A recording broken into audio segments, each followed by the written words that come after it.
I retire for, what, like 5 minutes, and it all goes to shit.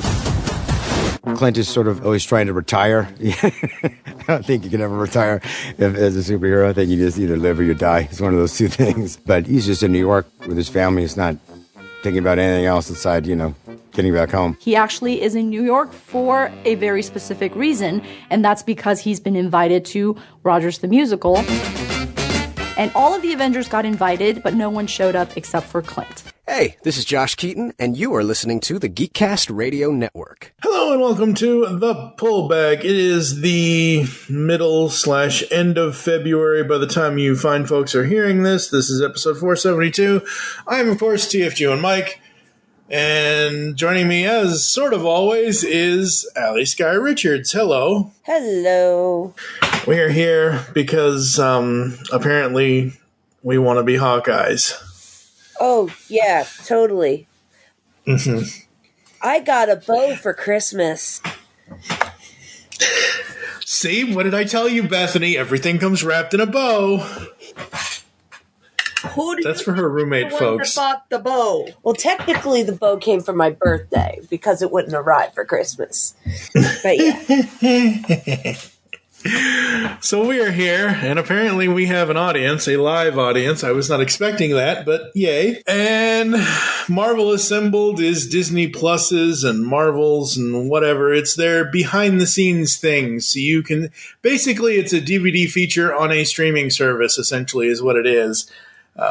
Normally, folks, in the 90s and early to mid-2000s, you could buy DVDs, and if you bought the right ones... Behind-the-scenes bonus features used to be on like a special second disc or something, but since we're all about streaming now, why not? Well, and Blu-rays this time around, have them on the same disc. Okay, that's because Blu-rays can hold more information, yes. I'm still stuck in the DVD world sometimes when I talk about disc format because I never adopted Blu-ray. I went from DVD to streaming. Yeah. I guess I shouldn't tell you then about how I had to explain to the kids at my school about when I'm talking about discs, I'm talking about CDs, and not Blu-rays. Yes, or vinyl. Oh boy, I'm sure that broke their brains. Oh yeah, I had to explain to them. I went and I'm like, you know what? I'm just going to go all the way to the 8-track so you guys have a good education today. 8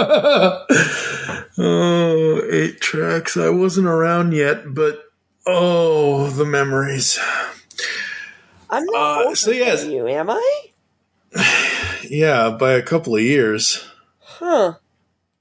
I just turned 42 this month, so... Okay, so... You're so a I'm only year... by a year. Yeah, so... How were you... Yeah, I was going to say, 8 tracks were out when I was born. This is completely separate from the superhero talk that we're supposed to be having, folks, but the way I view certain things, yes, records and record players and everything else, that was 60s, 70s into the mid-80s. But by the early 80s, cassettes, and then the mid to late 80s, CDs happened and whatever else. So when someone mentions 8-track, I think 70s, like, truckers with their elbows out their windows, and I don't know. Well, my dad was a trucker, so that probably, has to do with it. Gotta burn some rubber, make that highway whine. He's a mobile mammal, and I bet you a $5. He's eating hush puppies and corn on the cob. He's a semi-aquatic, semi-driver, a full-time agent with a part-time job. Oh boy. All right, Marvel Studios Assembled, behind the scenes of Hawkeye. This was cool. It was really cool because...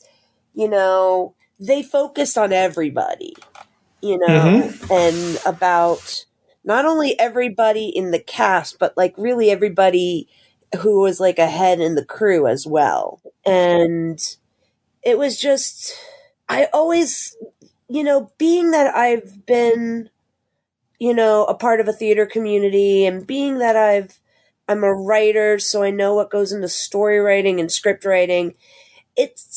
This is like the one element that I've never been a part of, is being on a movie set. And so I always find it fascinating seeing how all the different, how all the different pieces start plugging into place. Absolutely. And I know this is a Disney Plus thing, and I understand that, but Disney got enough money. Marvel got enough money. Not that I mind them, having Atlanta double as New York, but I mean, come on.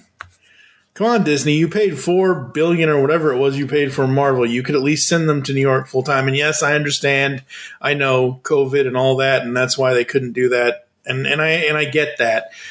But how they doubled Atlanta for New York was awesome. Yeah, I mean, that sector designer, production team, dang.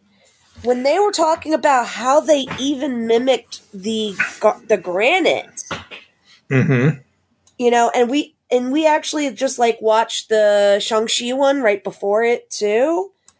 And so, like, the level of detail that they put into their sets, particularly just so that way the actors can, like, really immerse themselves and get the feeling of the location, even when it's not the actual physical location. Yep. I think that is amazing. The only thing, and this is just a small thing in all the information they gave us behind the scenes on Hawkeye, my little gripe here is like minuscule in comparison to all the info we got. I wanted to see more info about the Christmas tree lot scene and how that's the one thing that I kind of missed. But I'm loving it. I thought it was great. I think the best reveal was how they did the camera car. Oh my God, yes. And they were going like 50. Yep. Yeah, Yep. It's like you could probably bet that like after they actually finally got all their shots, Jeremy and Haley were like, no, let's do one more. Let's do one more. Yeah.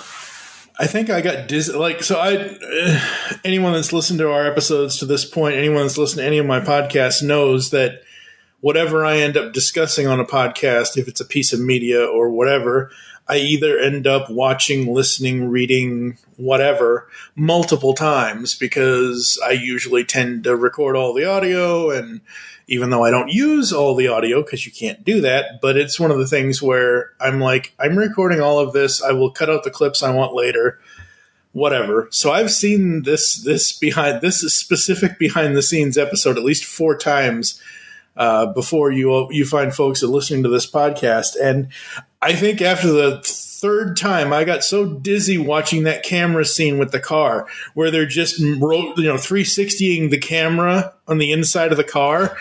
I'm like, oh, I see like 10 Jeremys and 17 Haleys. Yikes. Whereas I only watched this about an hour before we're recording.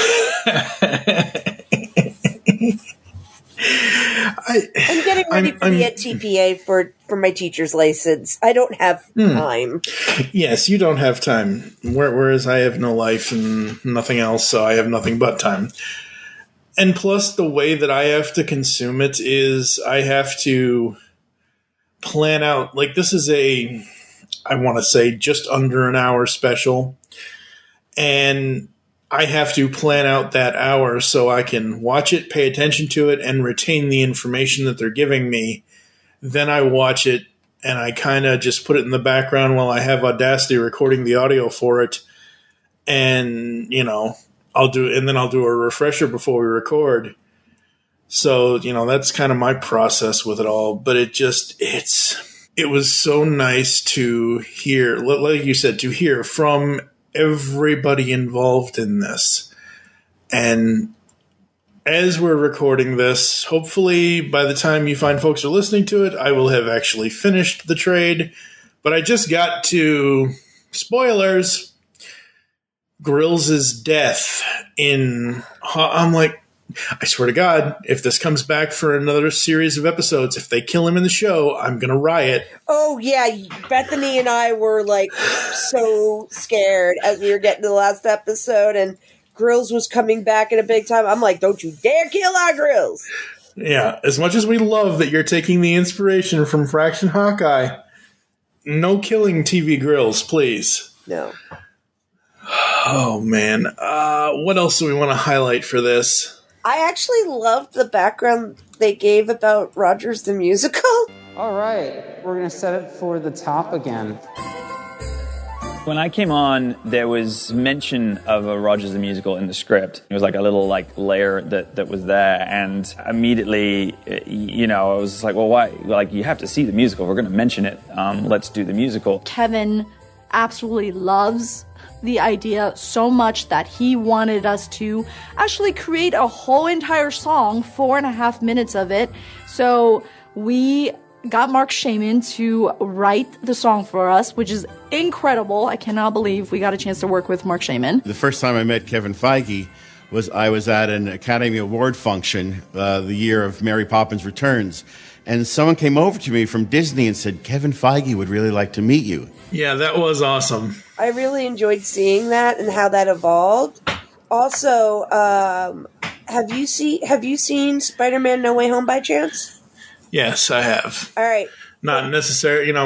We don't condone the way I saw it, folks, but I've seen it. Yes. So again, if you're going to go into any spoilers, I'm going to warn you now, folks. There may be spoilers. I'm just going to talk about one visual that you see as Spider-Man stringing across New York, and that are some very prominent Rogers the Musical posters. Yeah, I did notice that. I was like, hey. Those were the Hawkeye Easter eggs that they worked in. Yep. That and the tree. So that way you could see that the tree is decorated the exact same way that the tree is for Hawkeye. Yeah.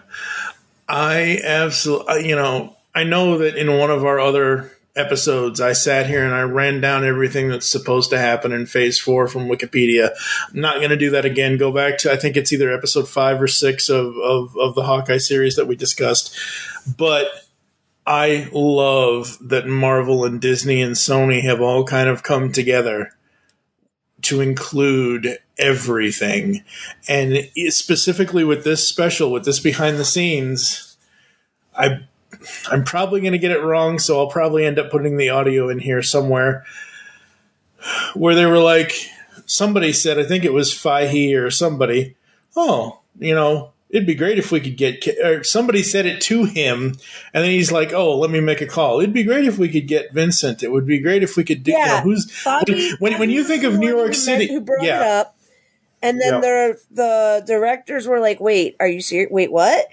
And he's like, yeah, let me make a call. When you talk about organized crime in the Marvel Universe and you talk about the seedy underbelly of New York City, there is one primary character that comes to mind.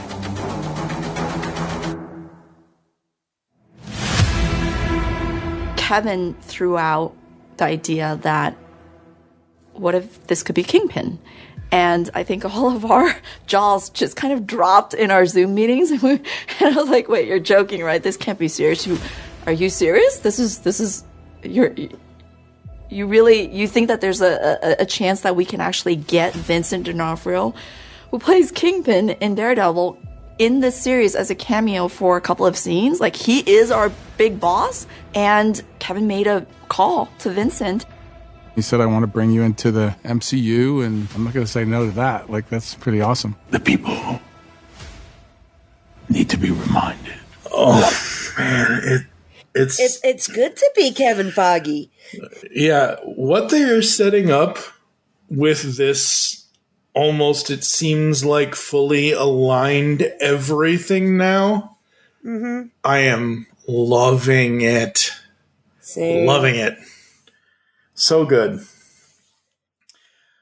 Let's see. The only other thing that, and I know this is silly for me to do so, but as I'm reading through the Fraction run through my omnibus and Comixology, I was playing the score from the show. Mm-hmm. So I would say the only other, I would say the only other thing that they didn't like, they mentioned the music briefly, and obviously they talked about Rogers the Musical, and then that was great. But I would have loved to have seen Christoph Beck and his side of mixing the holiday stuff with the superhero stuff, because as I'm listening to this TV series score, I hear Marvel themes, and then I hear Jingle Bells, and I'm like, wait, what? What am I listening to? Yeah. It's always a fun time with these behind-the-scenes things, as long as you've seen what they are, as long as you've seen the content that they are giving the behind-the-scenes for. I haven't watched Shang-Chi. I haven't watched that yet. Shang-Chi. Yes, thank you. I will watch it eventually at some point, when I actually have to pay attention to more Phase 4 stuff. It's really, really, really good. And I love what they did with, talking about Vincent and how he's talking about the character and how he plays the character. And the city belongs to me. I really love playing this character. I liked creating him, from the art of guys like David Mack. We had talked about doing a heavier set version of Kingpin, but ultimately we wanted to go completely different, in a different direction for this character. To put him in that Hawaiian shirt was kind of like a dream come true.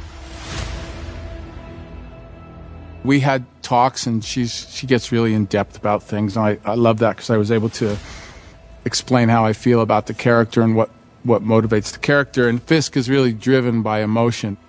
He's like a child and a monster, both at the same time. So it got very intense yesterday, and it got a little bit intense today, too.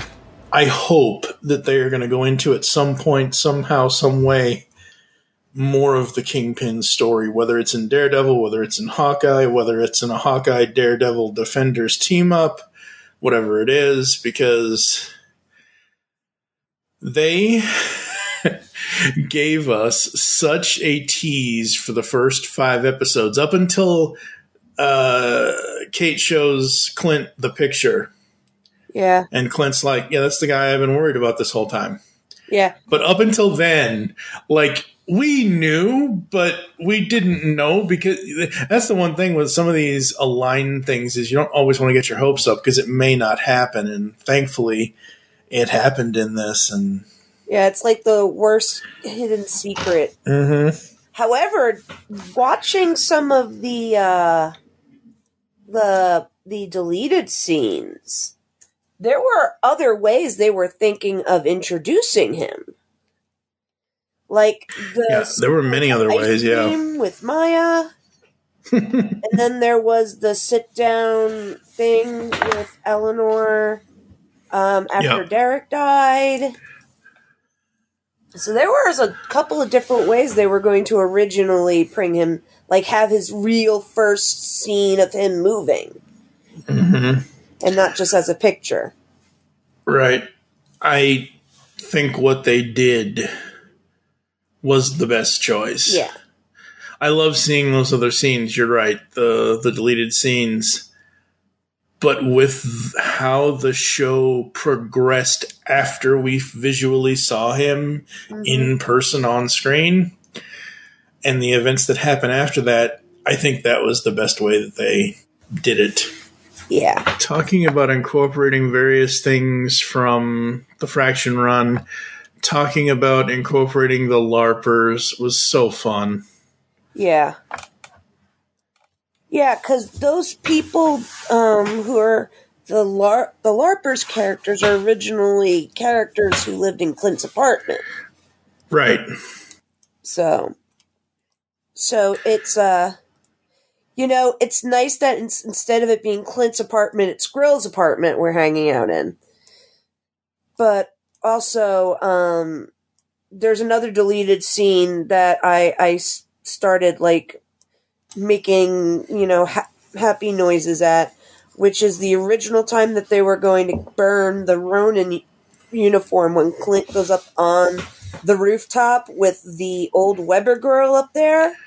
Yeah. And now that you've been reading the comics, that is straight out of the comics. Yeah, it is. That roof and that grill. Yep.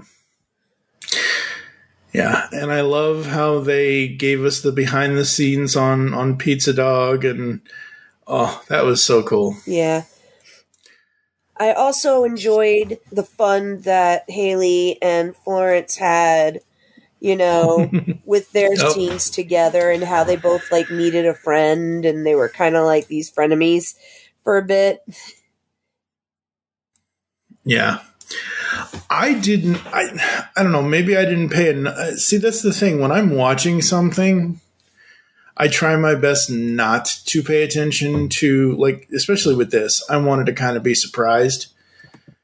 And with Maya, I was really surprised because the actress that plays her is actually deaf and she has a prosthetic. And I was like, wow. Like, I knew she was deaf. I knew that much, but I did not know. So it's, again, why I love these behind the scenes things. It's interesting to see and hear from these actors talking about the roles that they're playing. Yeah, and not only that, not only is she deaf and disabled, but she also never acted before. Right. This is technically her debut. Yeah.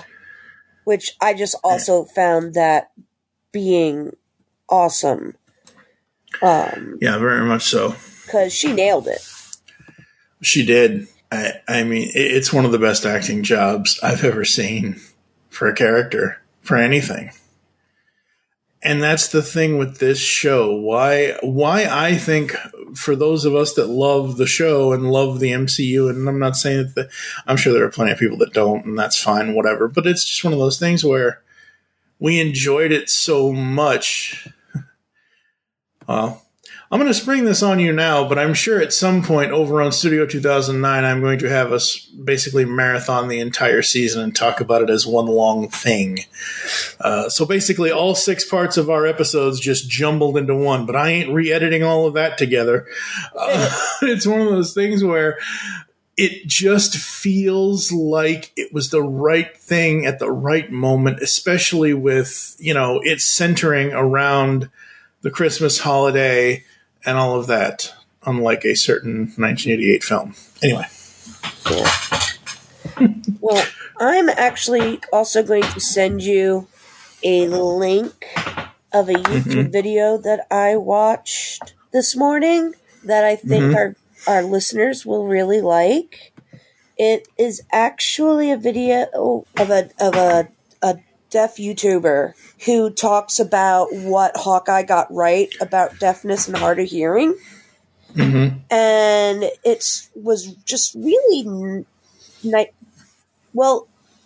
it was really educational in seeing the amount of nuance that went into, the characters. And I mean, we've already talked about the audio, but just even the small things that Clint does, that Maya does, and how it talks about their characters and what they're, what kind of people they are, just from looking at their body language when it comes to this.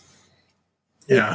It's a really fascinating look, and it's definitely worth a watch if anyone is interested in seeing, from the perspective of a fan who is deaf, and how their representation came through in this.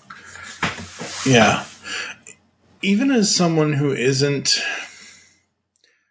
I'm not I have disabilities and I have legal blindness kind of thing, even though I'm not totally blind, but I am classified as legally blind. Yeah. So it's one of those things where we've praised this in our past 6 episodes. We're praising it here. The attention to detail and the attention to, like you said, getting it right of, if we're really going to lean into this wheel of whatever it is, it doesn't have to be a deaf, it doesn't have to be like the specific, but specifically for this, I love the attention to detail, and I love that you have people like this person in the video that you sent me that I'll have to watch after we record this, and I'll embed it in the episode post for everyone else to see it. how they're reacting to something that doesn't necessarily affect them directly, but it's representative of being deaf. It's like you've talked about, where the representation of hearing loss and deafness is at an all-time high, because Maya as a character and the actress herself is an actual deaf person. You know, and it's just so interesting and fun, and that's why I am loving these Marvel limited series TV shows. Yeah. I've said this before, and I'll say it again. Between WandaVision, Falcon and Winter, I'm sure Loki feels the same way, but I still have not watched that. And this, they all feel like an hour-long Marvel movie. You know, it's basically a 6-hour Marvel movie per series. Yeah. And it's just so good. Kazi talking about working with Maya and all that and everything else, and basically half the time he's just whispering to her, or half of his actual dialogue is just him whispering. Like, I'd have to go back and watch, and we will eventually. Yeah, I don't remember Kazi yelling at all. Yeah, and about how how he feels that he is being brought into her quieter world, while he's doing his performing with her. And I also love how he talked about that he got so much time with her beforehand that they were able to really practice his lines to make sure that he was getting the sign language correct. Yeah. So it wasn't just like a half-ass attempt at sign language on Kazi's behalf, but actually showing that. And then, of course, we watched the deleted scene with baby Kazi and meeting baby Maya at the karate studio. And, I was just like, they've been friends that long. It would be, a bad representation if, he didn't know sign language like the back of his hand, if this is his best friend. Absolutely. Yeah.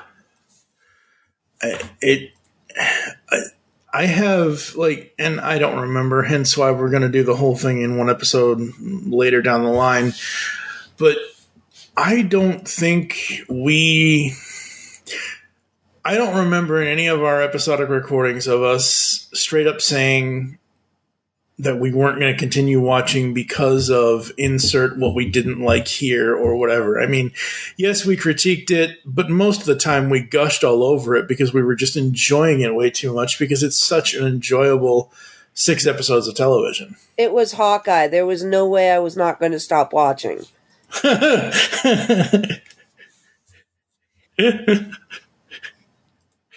Oh God, I know he won't do this because it's not in the character, but all I can hear in my head is Jeremy Renner. Fuck Iron Man.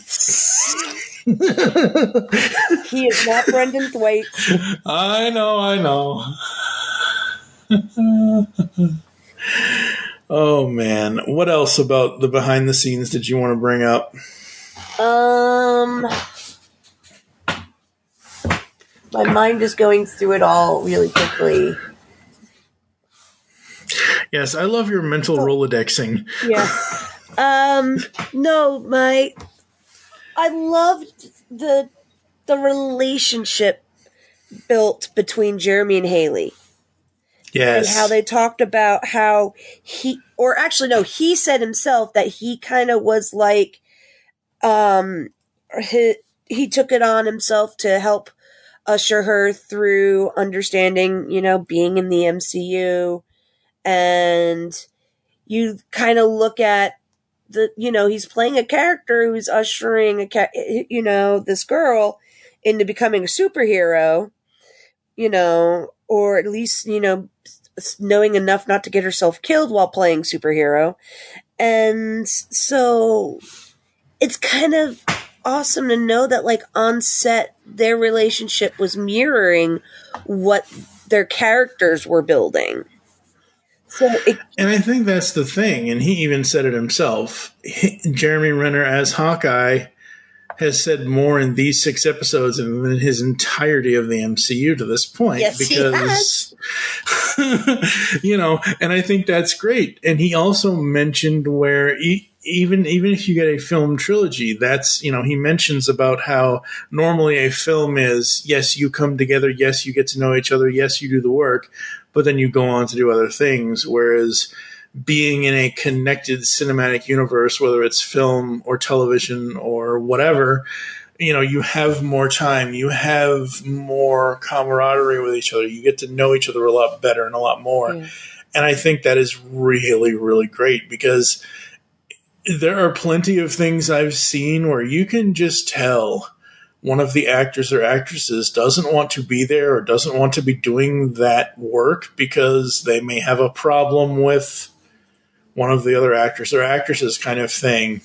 You always hear about on set. I'm really gonna show my age now, folks. You always hear things about like Hard Copy and A Current Affair way back when on television. When of course nowadays we have stuff like TMZ and all that, but like you said, on-set drama and things like that, and it just doesn't seem to be that way with this show, with this universe, as far as I can tell. And like you said, sorry. Go ahead.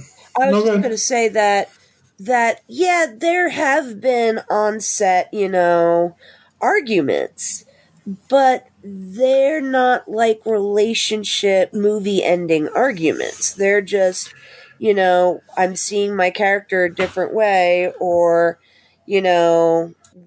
why did you get like 87 waffles delivered to your trailer and I only got 2? In the morning, I'm making waffles. The arguments aren't nearly as TMZ worthy as, as they used to be. Yeah, absolutely. Again, folks, everything that Alice and I have done between the What If series and the Hawkeye series, and like I said in one of the other episodes, we're going to go backwards with Marvel's TV shows. So Falcon and Winter was before Hawkeye, so we'll do that, and then we'll do Wanda, and then we'll probably go forward and do Loki.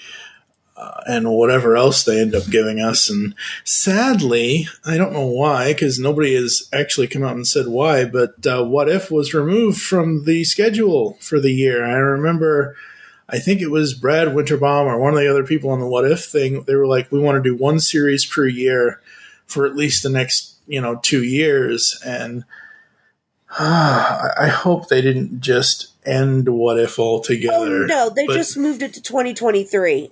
I've already read the article on that. Oh, okay, good. I have not read the article on that, so that's good. Of things to do with China and the COVID and the manufacturing stuff, everything that's happening in China. Yeah. But Hawkeye, Marvel Assembled, absolutely love it.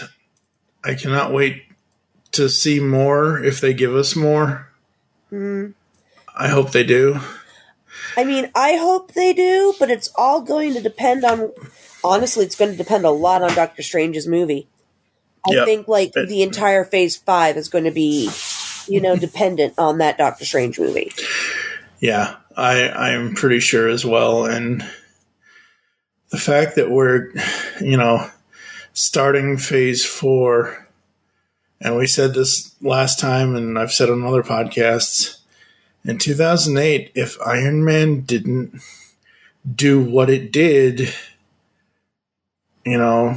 all these years later, we wouldn't have everything that we have had. So, you want to know what else would have done that too?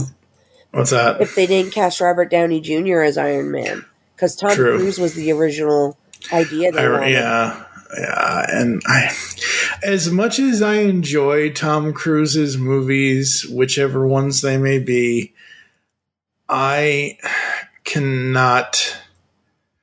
If Tom Cruise ended up being Tony Stark Iron Man, all as I would see is an amalgamation of Pete Mitchell, Brian Flanagan from Cocktail, and Ethan Hunt from Mission Impossible. That's all I would see if that had happened. Yeah. And as I've said before, I had known of things that Downey Jr. had done in the past before Iron Man.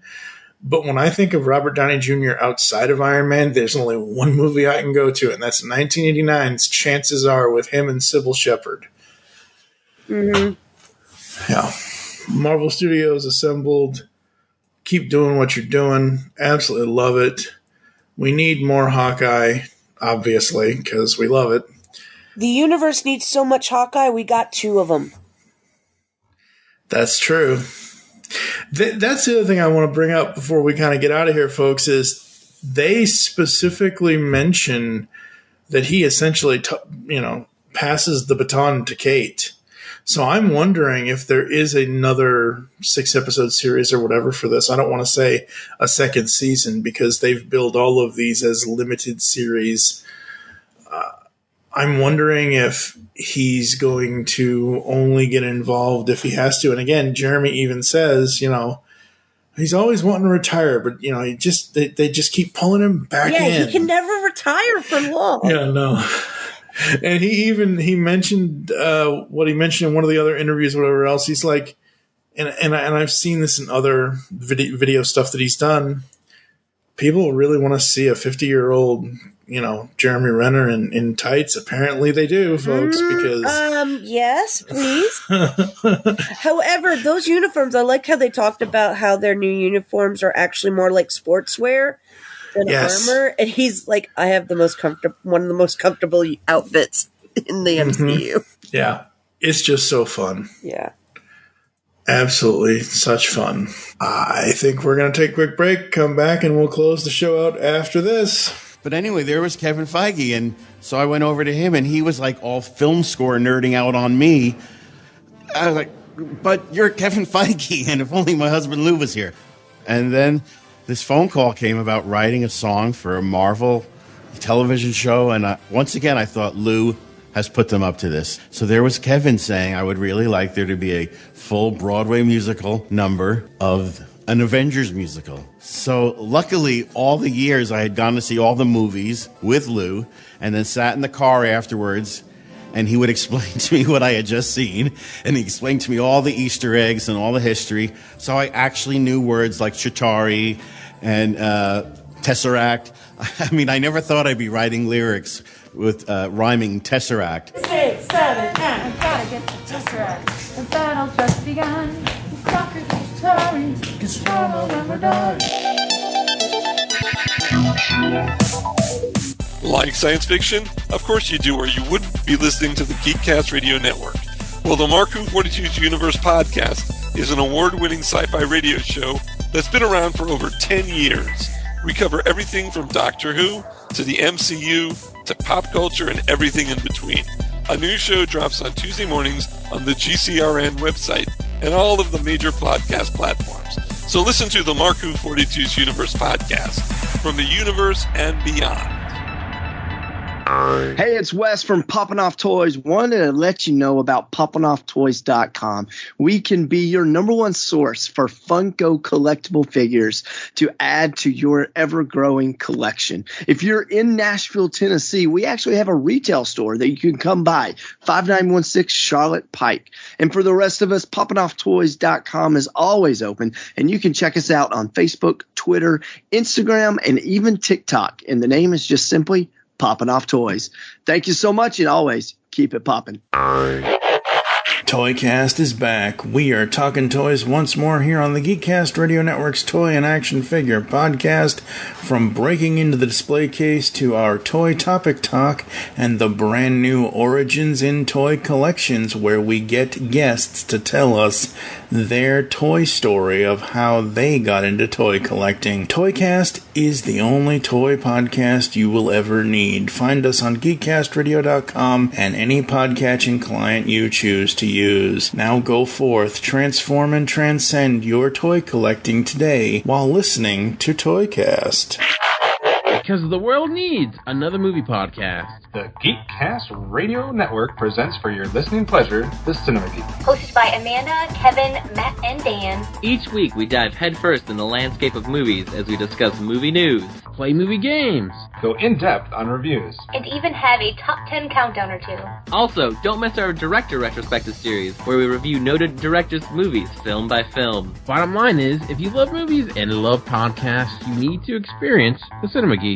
You can find us on iTunes, Blog Talk Radio, or GeekCastRadio.com. We came into this whole thing and it was kind of already built, and they plugged Ty and I right in. So we immediately started learning choreography, and by like the second day, we kind of learned the whole number.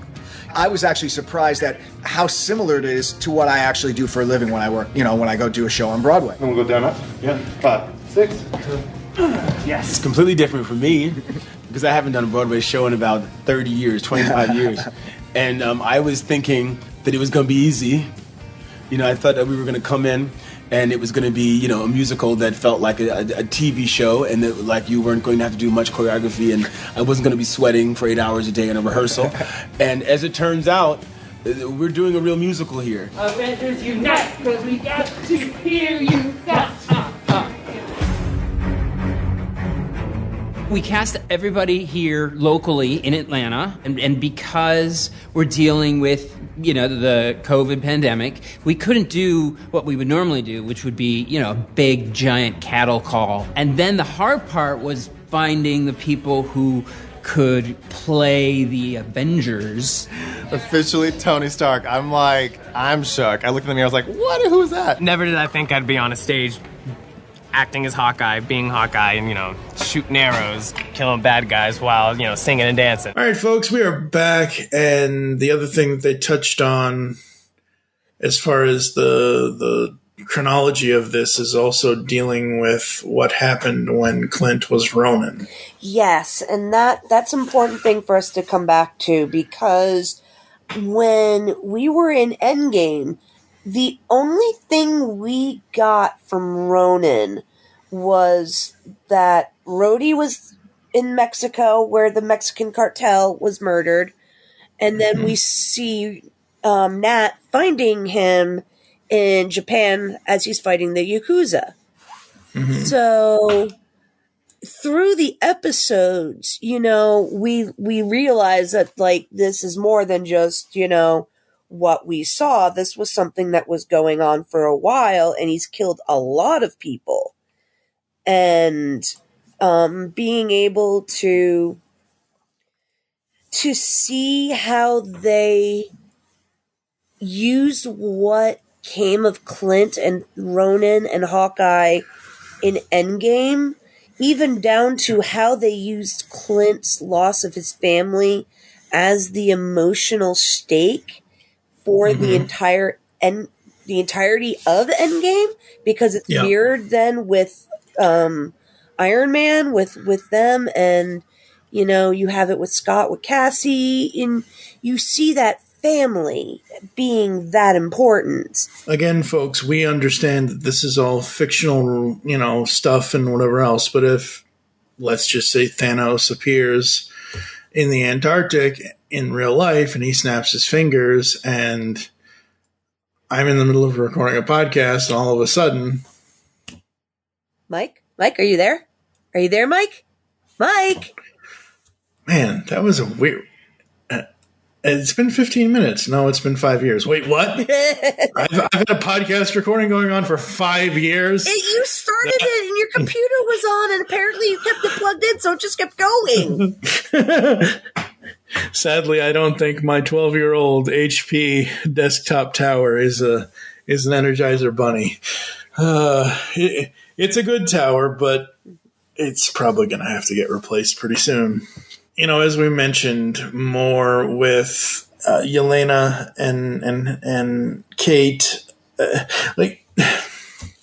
they could almost, this is the 80s kid in me, folks, coming out. New series in 2025. Kate and Yelena, a la Kate and Allie from the 80s. Just make Yelena part of the Young Avengers. We're good. Yep. They never really had a Black Widow style person there anyway. Yeah, so much fun. Anything else we want to bring up before I run through the outro? All right, we talked about Jeremy, we talked about Haley, we talked about Vincent, we talked about... just the stunts are amazing. The stunts are always amazing. That's the interesting thing for me with some of... And again, we'll get more in depth into this on Falcon and Winter and WandaVision and all that, but overall, the stunt work that is done... to show the various things as well as keeping the actors and actresses safe is amazing. And I like them nowadays for things happening now. I like a mixture of real life stunt work and CGI thing. Again, that's why I love that, even though it made me dizzy as hell. That's why I love they talked about that camera that they have, that 360 giant gimbaled, rotating camera for the car, because that allows you to do so much that you would, 30, 40 years ago, you'd have to do all of that in miniatures or in whatever else to get it done. Mm-hmm. The technology for it has just come way, way far, and it's awesome. And I love how they also they talked about how much experience Jeremy has in the action world, whereas being being the Avenger who up till now had the least amount of screen time, being able to show just how skilled he is in these action scenes and doing a lot of stunts on his own. And apparently runs really fast.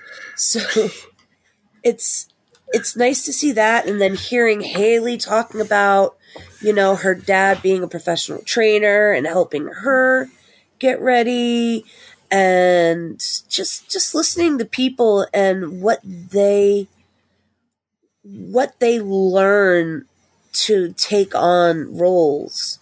And how it sticks with them in Jeremy's case, how it just, it sticks and it becomes part of your, your muscle memory of how to do things. Like Jeremy will probably always pull, if he does archery, he's always going to pull his arrows and bows like he does for Hawkeye because it's muscle memory. Yeah, absolutely. The last thing I will say is that, you talk about deleted scenes and extra scenes and everything else, which this is probably going to be the end at the tail end of this podcast, folks. So stay till the very, very end. The technically credits / after credits end credits scene. Am I still alive? And he's just tied up, and you get all the other LARPers doing stuff. He keeps saying things like, am I still alive? Am I still here? I feel like my soul, whatever it is that he says, I don't have it fully memorized yet, but you know what I'm talking about. Am I dead yet? Is my soul dead yet? Yeah. Is my soul dead yet is going to be like a new catchphrase for me. Yep. But no, the behind the scene of Clint's backstory.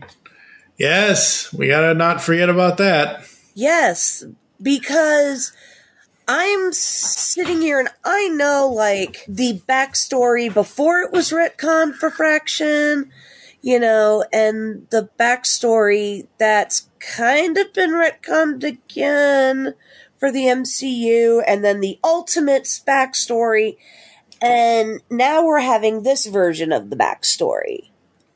Yeah. At first, when they were walking through the carnival, Mom and Clint, I was just like, oh, are we going to go right from him, Dad coming and beating Mom up, and then he's going to be in the carny and they're going to take him? But no, it didn't go that way.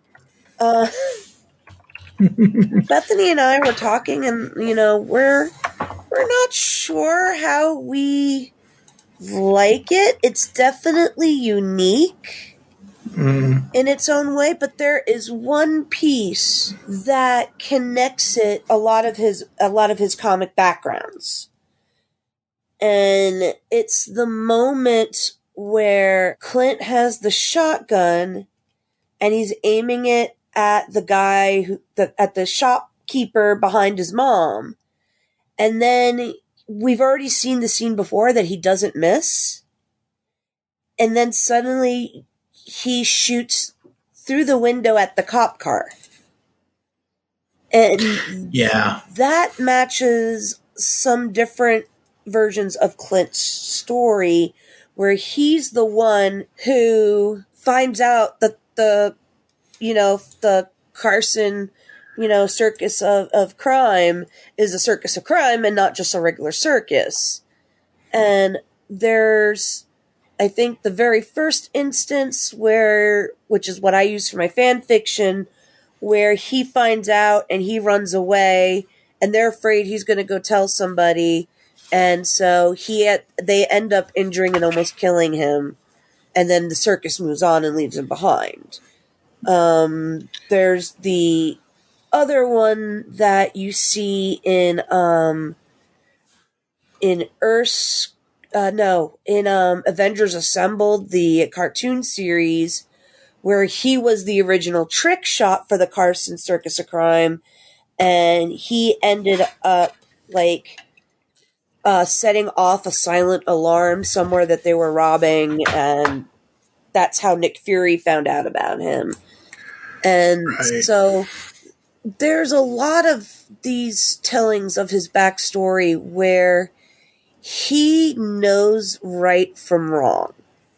And he is not comfortable, lying or hurting people, which, when you look at where he is and where he starts his MCU journey, aiming his bow and arrow at Thor and working for S.H.I.E.L.D., where he is a master assassin. Yeah. You see that he got knocked off of that path he had when he was a kid. And that's kind of similar to a lot of his backstories. Is that if Nick Fury, or, in the original comics, if Jarvis, the original Jarvis, not the computer Jarvis, hadn't intervened, his life would be in a much different place. Yeah. And in this one, the cop, Clint shooting the cop car, and that cop that stands behind him, that's like representing Clint standing up for what's right, and him being, put into the hands of people who want better for him than what he currently has.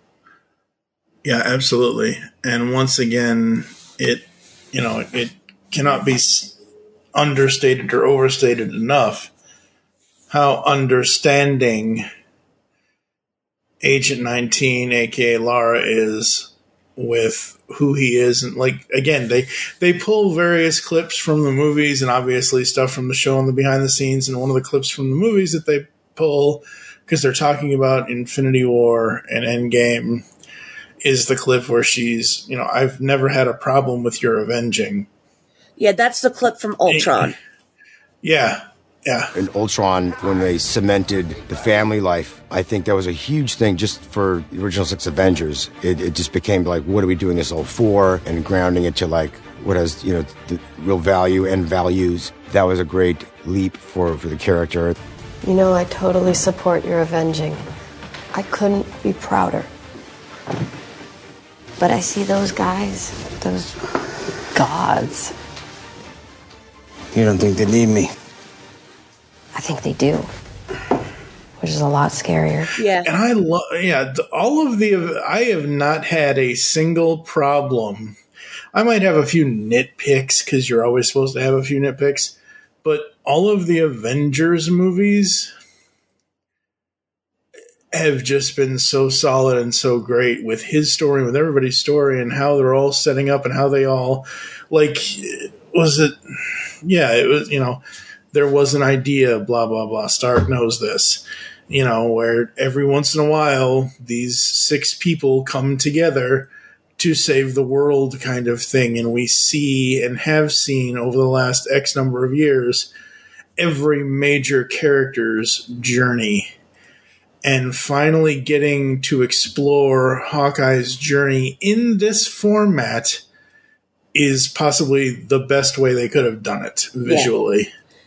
Yeah, because everybody else got a movie. You had, some of them have multiples, but for your founding, they all had a movie. You started with Iron Man, then Thor, then Captain, then Hulk, and finally, Black Widow gets her movie. Yep. But Hawkeye gets the series, and I love it because they've held off on doing anything about him for so long that there is so much of his story to be told. There still is so much story of his to be told. And I like how in the Assembled that they pointed out the Hawkeye that Renner had been playing, the Clint that Renner had been playing up to the point of the series starting was the Ultimates version of Hawkeye. The guy that really doesn't say he says maybe 1 or 2 lines. He's in the shadows. He's always ready, stay on target, all of that. And now. Oh, Ultimate Hawkeye. Ultimate Hawkeye has his own tragic story. Yes. But they were going off of that character for most of his appearances up until the show, and obviously with the show, they're adapting the Fraction version, which so good. Mm-hmm. So good. Oh, and then also for all of those, Hawkeye fans who are like, well, where are we going to go next? Because, this series is over for now. Hopefully more to come. But, where can they get more new material? Starting in May, there is going to be a 5-issue limited series of the Thunderbolts going against the Frisk run Thunderbolts that's currently in comic canon. Luke Cage and Clint are going to find and make their own team to show New York City that the Thunderbolts and New York still have people who can protect them. And that is very cool. Yeah, and they released the image of their costumes the other day, and his costume looks very much like his Hawkeye series costume. The only thing that I have to say, and my only complaint that I talked about on Twitter, is with the way that they draw his arms, they have like that purple stripe coming from shoulder to his wrist before his gloves. Yeah. I just want to know where my finger stripes are.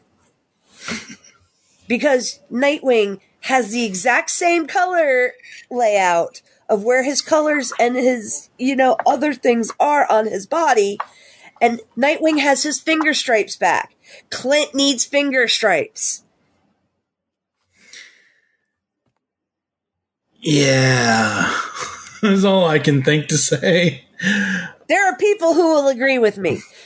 I'm not saying that they won't. I'm agreeing with you, actually. Like, if you're going to, again, using the Fraction run for the costumes in the series, but if you're going to say that, he's kind of a little bit different in, obviously, the comics or in this new miniseries that you're talking about that's coming out in May,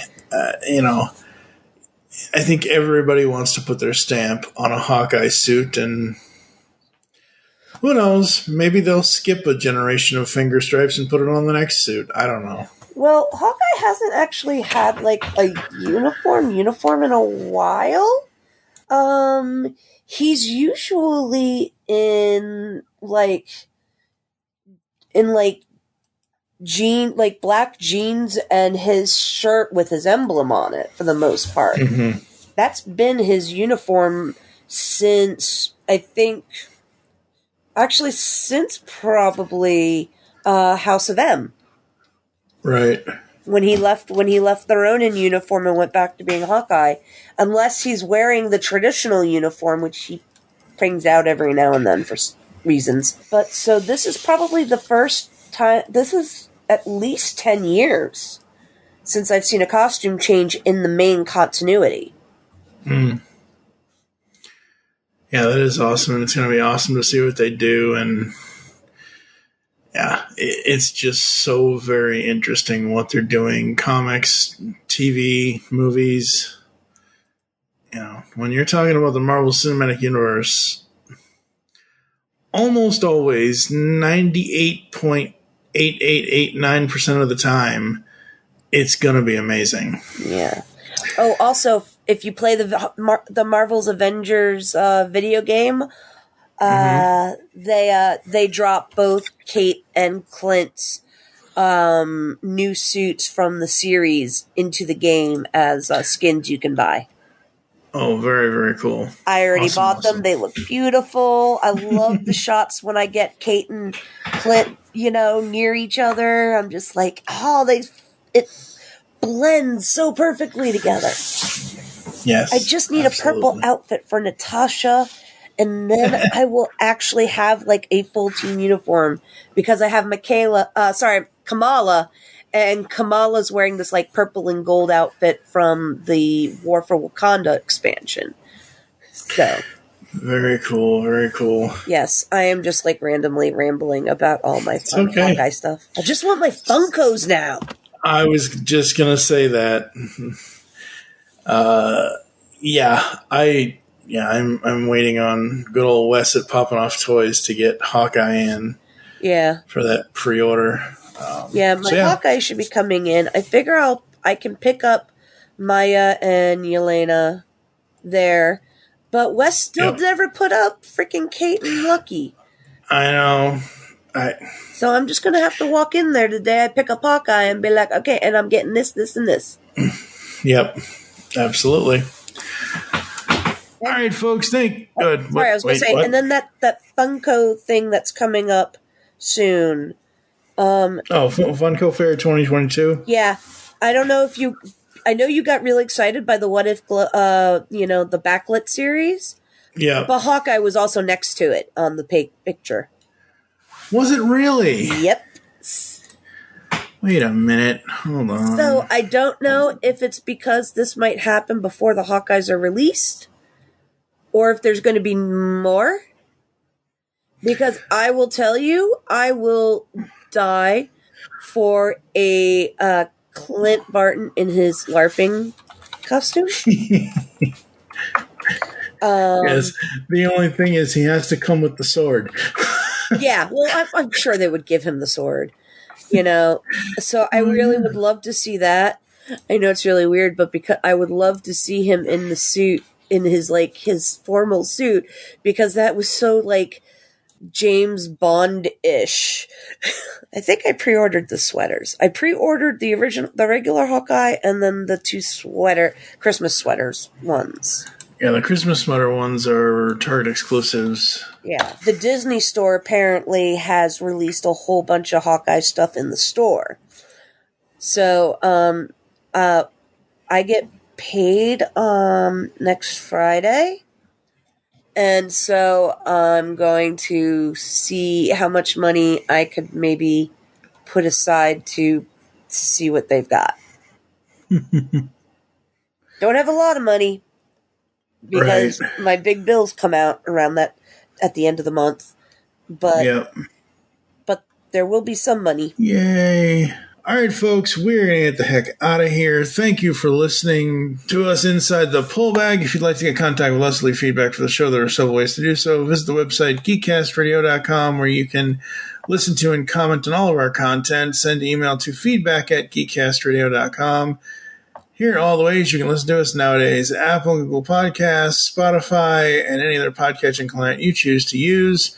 Follow us on Twitter @GeekCastRadio and @ThePullbagger for the network and the show. I am @TFJoe and Mike. Allie, what is your Twitter? Allie Sky Richards. Become a fan on Facebook. Go to facebook.com/Geekcast Radio Network. You can also search out the Pullbag over there as well. And next time we kick off Mighty Morphin March in 2022 as my buddy Jesse Raz joins me for volumes 11 through 13 of the Boom Studios Power Rangers comic, which is the Necessary Evil 3-parter. My buddy Joe and I did what I call them comic-taries because they're in a comic book podcast. They're not in a film podcast. But basically, we did a commentary on 1993's Teenage Mutant Ninja Turtles 3. And then Jesse and I will be back with the final volume of MMPR Volume 14. And then my buddy Joe will be rejoining me to talk about MMPR crossing over with TMNT. So that's what's going on here in the month of March, or coming up here in the month of March for the Pullbag. I'm going to be writing a lot of lesson plans and commentary. That is what I'm going to be doing for the rest of the month. Oh boy, fun for you. For now, I am TFG and Mike with Ali Sky Richards. Make your great escape into comics, and we'll catch you next time. You've just heard the latest episode of The Pullbag, the GCRN's first comic review and discussion podcast. There are several ways to get in touch with us and leave feedback for the show. You can visit the website, geekcastradio.com, where you can comment on the episode and all of our different podcasts. You can rate and leave a review for the show on iTunes. Be sure to leave us feedback. Become a fan of us on Facebook, facebook.com/thepullbag. Send us an email, feedback at geekcastradio.com. Follow us on Twitter at thepullbag and at geekcastradio. So until next time, make your great escape into comics and unleash the geek in you. Am I dead yet?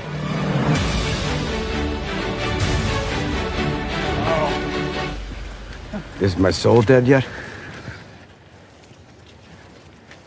How about now? No?